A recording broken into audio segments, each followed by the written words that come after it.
Welcome to Bankole's Nation. I'm your host, Bankole Thompson. Coming up, former Flint Mayor Karen Weaver, who was the mayor of Flint during the international lead water crisis, is here to talk about the 2026 gubernatorial race. She's endorsing Mike Duggan, the former mayor of Detroit, who's running as an independent for governor. Karen Weaver comes out for Mike Duggan, former Detroit mayor, running as an independent for governor. Mayor Weaver is here to explain why she's making the endorsement.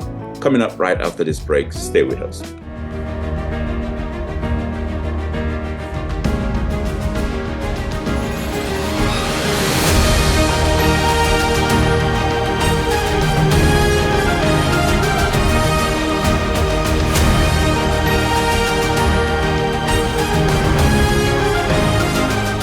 Right, let's welcome former mayor of Flint, Karen Weaver. She was, of course, the mayor of the city of Flint at the height of the international lead water crisis. She became instantly recognized around the country as a voice for urban renewal, urban justice, and, of course, the recovery of the city of Flint in the wake of the lead water crisis. Mayor Weaver, thank you so much for being here. You know what? Thank you for having me today. I'm happy to be here and have a conversation with you. Well, let's do it. We have a governor's race this year. We have a lot of elections coming up this November. But the governor's race, I want to begin with that. In terms of you've come out to endorse, you're a Democrat, but you came out and endorsed Mayor Mike Duggan, former Detroit Mayor Mike Duggan, who's running as an independent.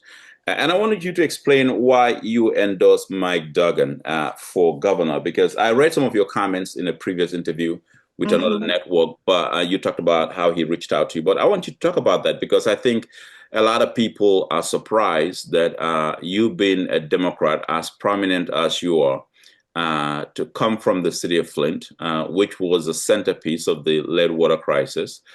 Democrats talked about that a lot in terms of how Flint is recovering. I want to also talk about that at some point in this interview. But talk about why you endorsed Mike Duggan, who's running as an independent for governor.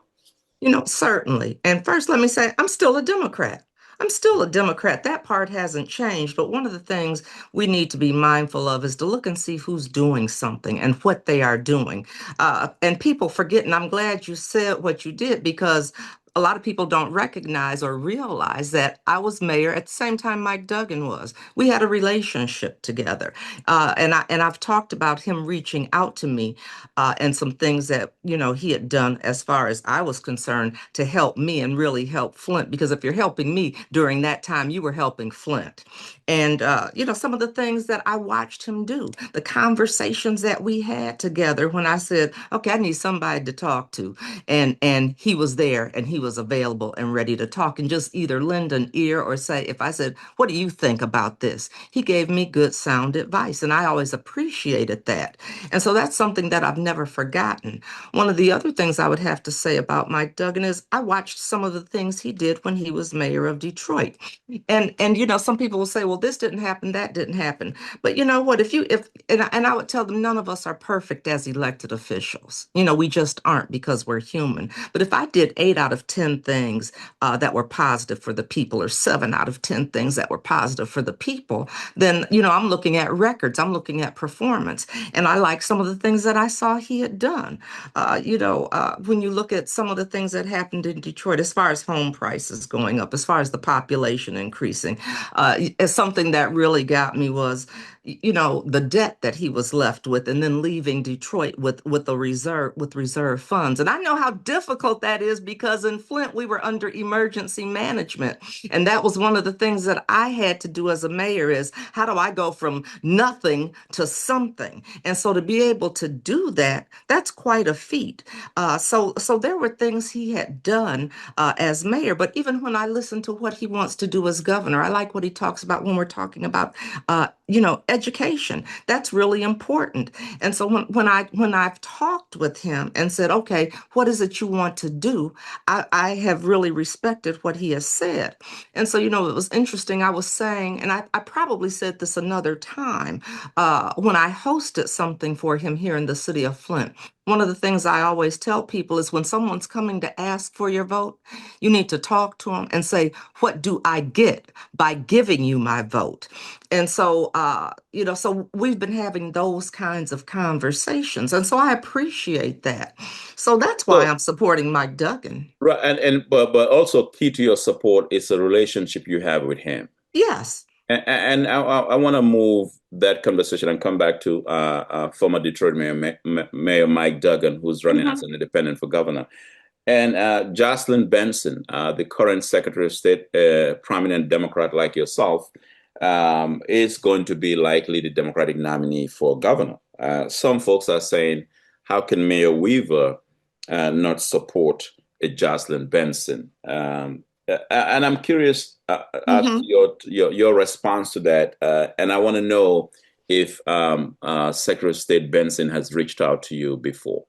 No, she has not, not at all. So that's, Has she ever reached out to you? no.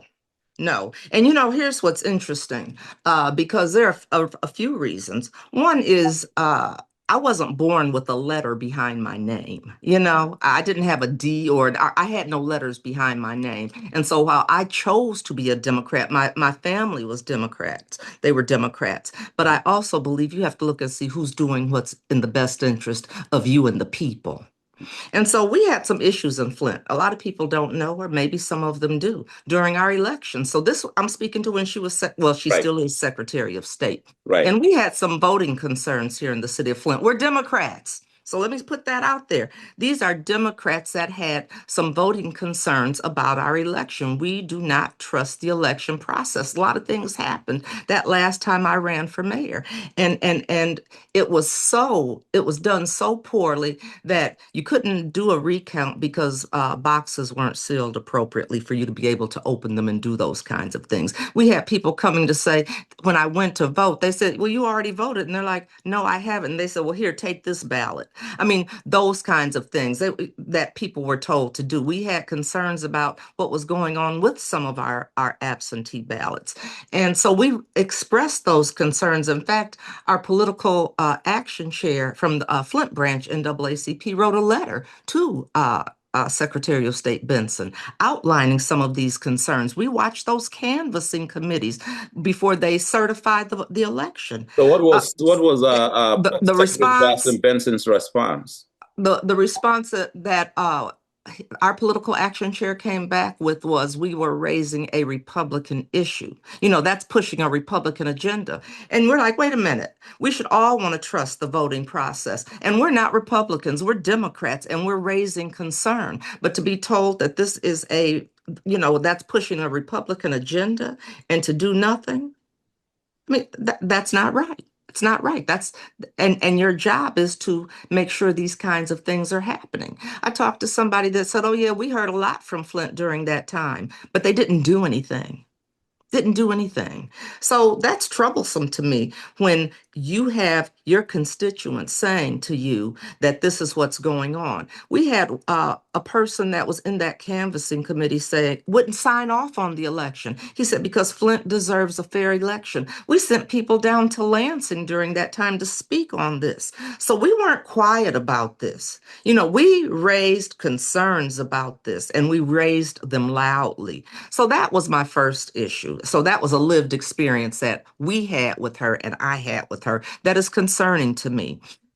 Then, here's the other thing. Yes, she might be a Democrat, but I have issues and concerns that have not been addressed as far as these race discrimination lawsuits that have been filed by Black females. By Black In the females. Secretary of State's office. Correct. Correct. And we have not heard a response about that. I haven't heard her address that. And to just say, I can't address things in litigation, that's not enough. You can say, I emphatically deny them. This did not happen. And that's as far as I can go. We haven't heard a word.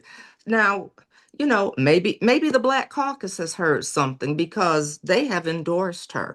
But the people, we have been waiting to hear why. Why would we support a woman that has done things to Black women? I mean, that doesn't make sense. And I think that's one of the problems that we're That is having with the allegedly, Democratic whose Party. office has Alleged, yes, allegedly, let me say that, yes. yeah, And I'm glad you allegedly, brought that up. yeah. So, but we are waiting to hear, and I think we deserve some answers about that. But I'm kind of surprised that with somebody of Secretary of State Benson's political sophistication, that she would understand.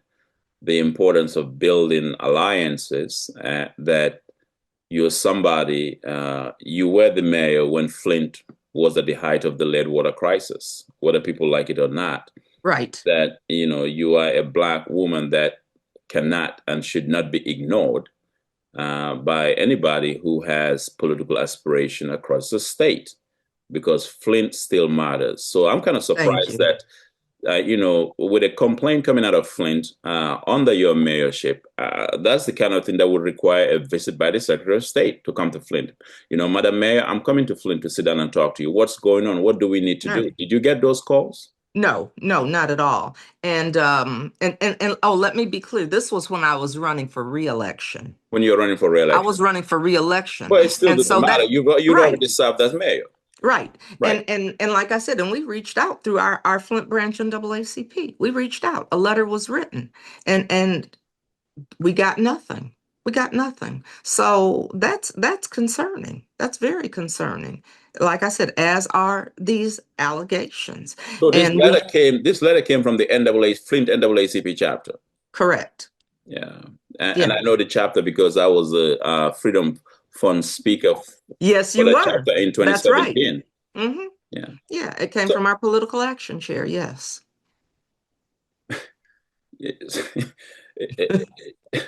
a lot of people don't know this, and that's why I wanted to have you on the podcast to kind of Hmm. explain why you're supporting Mayor Duggan and, of course, Jocelyn Benson, a prominent Democrat like yourself.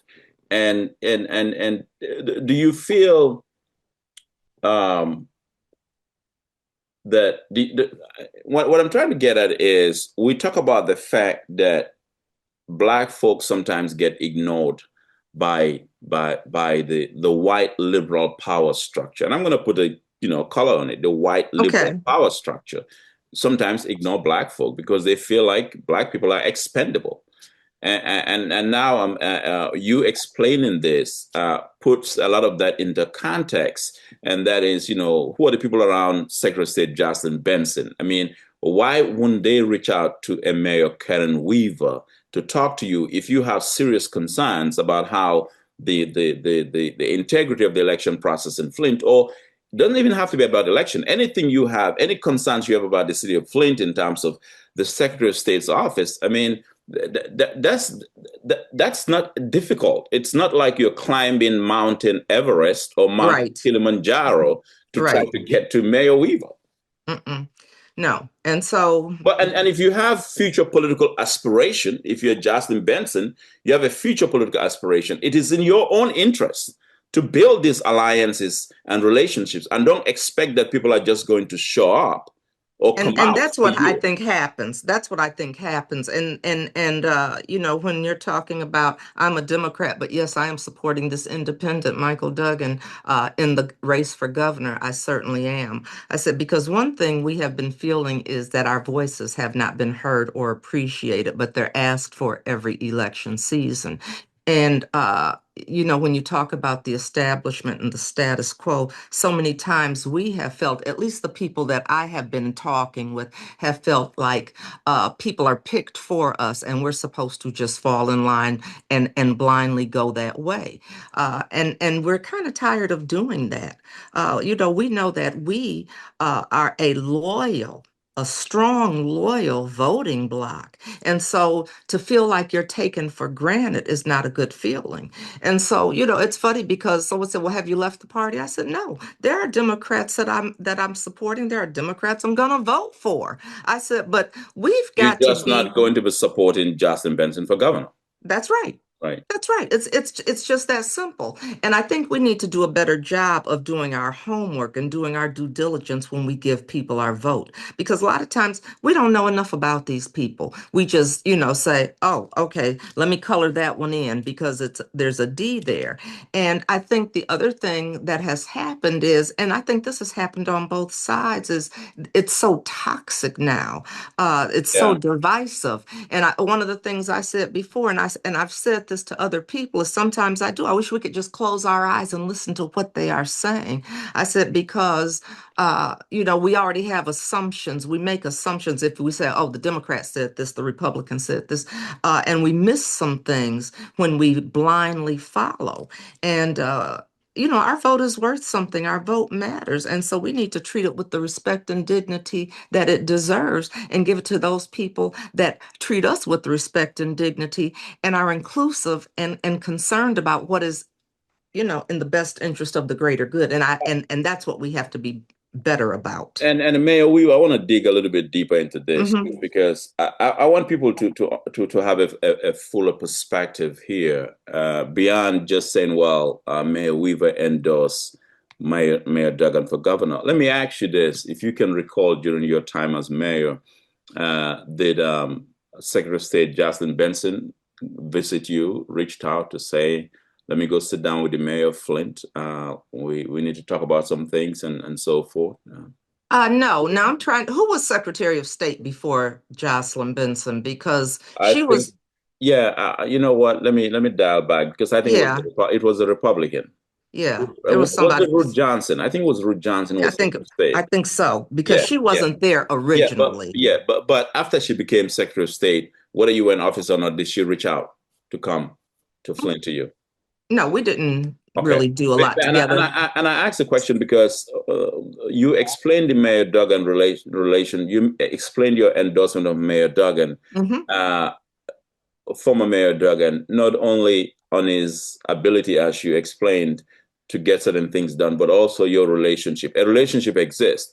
And I know that in politics or in life in general, relationships do dictate how people respond and how they Yes, support, how they coalesce around people. If people don't have a relationship with you, it's very hard for them to come around and endorse you. If right. you take that on a national on the national stage, when you look at the Obama campaign, people said, well, Eric Holder was the first African American Black Attorney General and so forth. But Obama had a relationship with Eric Holder.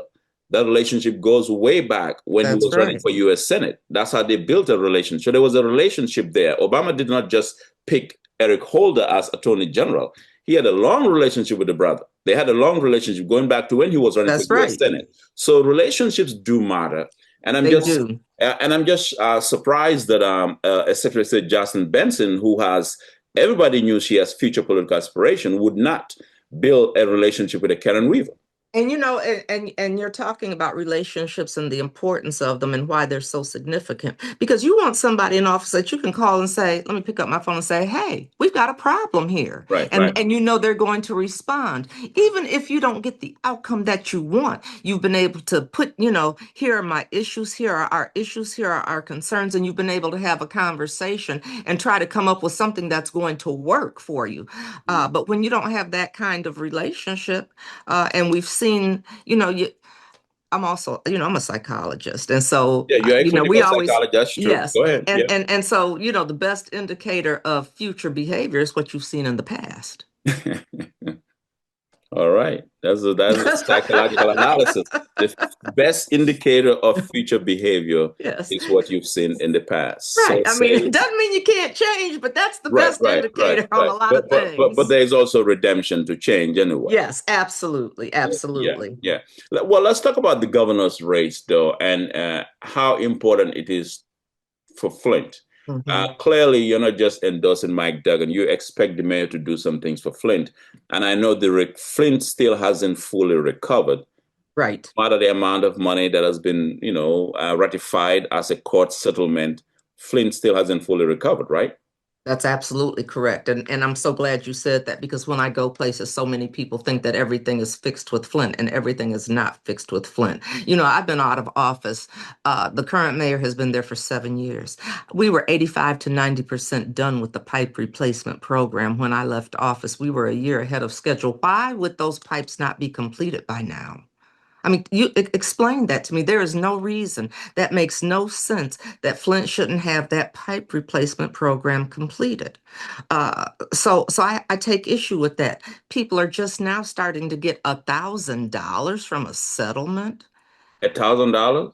$1,000, and then you're getting something telling you no.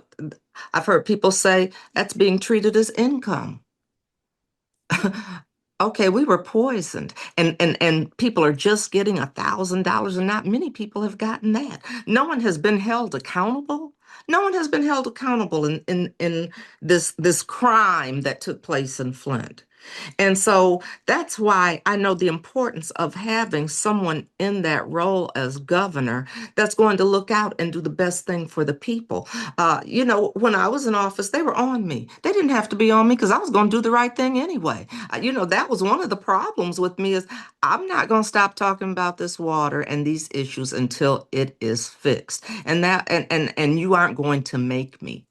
You're not going to make me. And so we need somebody that's making sure that certain resources get directed to Flint. A lot of things as far as not just the pipe replacement program in Flint, but how they were going to do things all around the state were based on Flint. Flint was a model for what was to take place. And so that's why I was so intent on certain things happening. We wanted to, because we didn't trust and we still don't trust in Flint. Right. We have a lot of reasons not to trust. There were things I wanted to remain in place as far as meetings that were taking place. And while the general public couldn't be there, it could be live streamed so the people could hear, okay, what's going on with at that time MDEQ, now Eagle, what was going on with the EPA, what were the scientists and the medical community saying, what was happening with the schools and the services and supports that the people needed. How come people's lawns have I mean, we wanted people to be able to hear what was going on so they would know who was fighting for them. There were things that should have been left in place that it just didn't happen. And those were things that were decisions of the governor. We were told that the water distribution centers would remain in place until the pipe replacement program had been completed. And then to hear about Flint fatigue, don't tell me about Flint fatigue. We're the ones living it. We're fatigued. We're fatigued. And so, a lot of the things that we were able to do that I was able to do, even though I was fighting with Governor Snyder much of Right. that time, I was fighting for the people and we were able to make some things happen. But you have to have somebody that's going to be strong in that position to say, okay, what is it that you need and what do we have to do to make some things happen? Because Flint did not deserve what happened, but we're owed some things. Let me ask you this. This is coming out of left field, and I wrote this in my Detroit News column last week when it was revealed that you were endorsing Mike Duggan for governor as an Hmm. Mike Duggan running as an independent. I wrote that Democrats will probably lose their mind, and this is me paraphrasing now what I wrote, and that is if Mayor Duggan were to pick you to be his lieutenant governor, to be on the ticket now that he's running. I'm just curious if Mayor Duggan were to win, because a big if, because no independent has ever won for governor. So this is a political gamble that he's taking on. If he were to win and he offers you a cabinet position, would you serve in that cabinet? If it was the right position, It's the uh, right to, position. it would have to be right, the right position for me to do some things, and if I believe that it would be helpful to the people. One of the things I never want to do is do something where it's like, this is not a good fit, this is not right. I've been offered jobs before, and I said, I'm not doing that. Can I do it? Yes, I can. So it would depend on what it is. One of the things I also think is important when you're looking at those kinds of things is who is the best person to help get someone to the finish line. But you brought something up as far as we've never had an independent for governor, but I don't know that we ever had, or We've never had an independent win for governor. That's what I right. mean. And Yeah. we've never had, I don't know, did Detroit ever have a write-in that won before either, but he was able to accomplish that as well. So, I'm just saying that so we don't underestimate what he can do.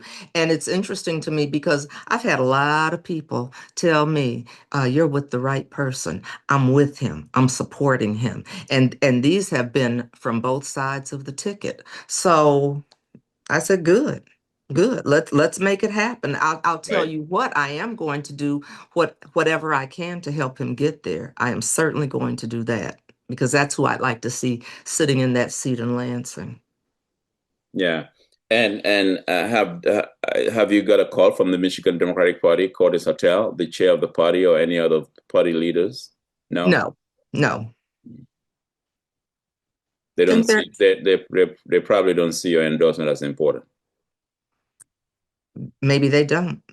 Maybe I'm not really sure what's on their mind. I Yeah. think some people are surprised that Right. I went with, how do you do that? How do you go with someone that's not a Democrat? Mm. And like I said, I think we need to look and see what are you going to do for the people, because being from Flint, we've been done in by people on both sides, whether they were Republicans or Democrats. Right. We've got some issues with Mm. both sides. Because you think about it, when this happened, we had a Republican governor, but the EPA didn't do their part in speaking up for Yeah. Flint and protecting Flint. Yeah. This settlement wasn't pushed by the Republican governor. Mm. This came under Democrats. Some of these things that we wanted to remain in place weren't taken out of place by the Republican governor not being held accountable for this crime. I remember Reverend Jackson came and said there ought to be some yellow tape around the city of Flint. It's a Reverend crime scene. Jackson, right. Yes, Yeah. yes, that was what he said. And so, I think sometimes, and one of the things he told me was never forget your base. Don't forget your base. And we have been a base for the Democratic Party. I mean, we are loyal. We are loyal, but we expect that in return. At least we should. And so that's why I'm saying we've got to be smarter about our vote. One thing I have not done is I haven't said don't vote Democrat. I've said don't vote it in the governor's race. But I'm not trying to sway anybody from leaving a party, because one thing we know, and because this hasn't happened before, is if there are people that like to vote straight ticket, Bankole, vote straight ticket, and then color in Mike Duggan for governor. You can do that, but because we haven't had this situation This before, experiment. Yeah. right, a lot of people don't know that. So I'm not trying to sway people from the Democratic Party, but I am trying to sway people over to who I think will serve us best in that seat in Lansing as the governor. And you think that if Duggan were to be elected governor, you think Flint is going to have a big voice at the table? Yes, I do. I do. And that's one thing I've noticed. I mean, he's been here several times. And when he has gotten in front of people, he has gotten very positive responses from people for sure. And Are you? No, go go ahead. ahead. Sorry. No, and I was just pleased to see that because we're not so, we know how we've been done. We know how we've been done. And so we need somebody that is going to listen to us and say, I'm here for you and I need to hear what is it you all want to have happen. And with some of the things that we want, it's not his responsibility. It's not the governor's responsibility. And so we do have some problems at the local level with some Right. of our challenges, but we need somebody in Lansing that's fighting for us and that whose ear we have. So I do believe that, yes, or I wouldn't be there. Let me ask you this. I know Secretary of State Jocelyn Benson, who is the likely Democratic nominee for governor, Hmm. hasn't reached out to you, as you said. Are you aware if she's been in Flint? I am not even aware. Okay. Okay. I'm not even aware. Okay. Um, I'm just asking because I remember when Whitmer was running for governor, she was all over Flint. mhm. When Governor Whitmer was running for governor, you were her best friend. I know. I I was, remember, wasn't I I? remember that. Hey, I was even on the bus. I was painted on the bus. Remember that? I Okay. remember. I remember. I remember you. You were used like an American Express card. That's right. Right. And They that's were what we swipe. and They were that's what we have to swiping. be They were mindful swiping of. you. They were swiping you at Yeah, every stop of the campaign absolutely. because your voice Absolutely. mattered then. Hmm. Hmm. But there were those that wanted my voice to be quiet about water, and I wasn't going to. It's like, I don't want to keep talking about that, but I'm going to.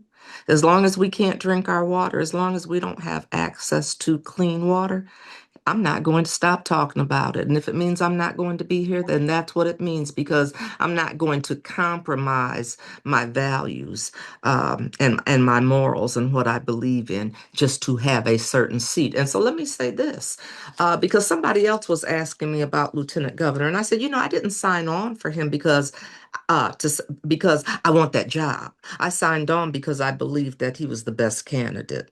Hmm. And so if something happens as a result of that, then that's something else. But right now, I'm really just Right. focused on how do we get him there. Right. Let me ask you, how are the people of Flint, your allies, the folks that's always supported you, how are they responding in Flint to you supporting Mike Duggan as an independent for governor? For the most part, it's been very positive. And when they found out you're hosting something, I want to come. I want to hear what he has to say. And that's what I want because I think if you hear him, then you will be pleased with what he is saying.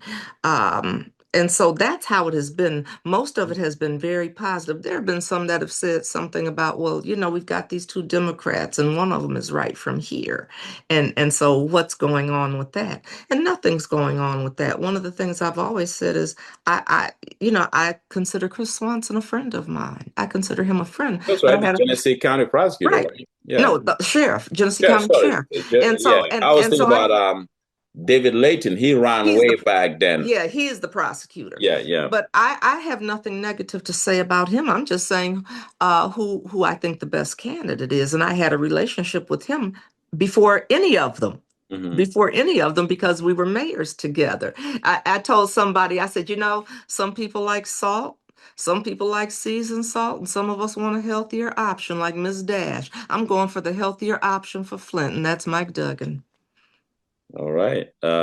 Mayor Karen Weaver, former Flint Mayor Karen Weaver. I mean, anything else you'd like our listeners to know? Because I wanted you here to really explain, and I think you really went in depth to talk about that. And I hope that Democrats are paying attention, though, because um, when I saw the endorsement, I was surprised. Hmm. But, I stepped back again when I found out there's a relationship here. And, Yeah, and I think people sometimes underestimate that relationship. right. And Relationships are important. they're very, very important. And I think sometimes people underestimate that. They feel like, you just have to come around because this person is the best thing since sliced bread, even if you don't have a relationship with an individual, don't know what they've done in terms of your linkage with them. Hmm.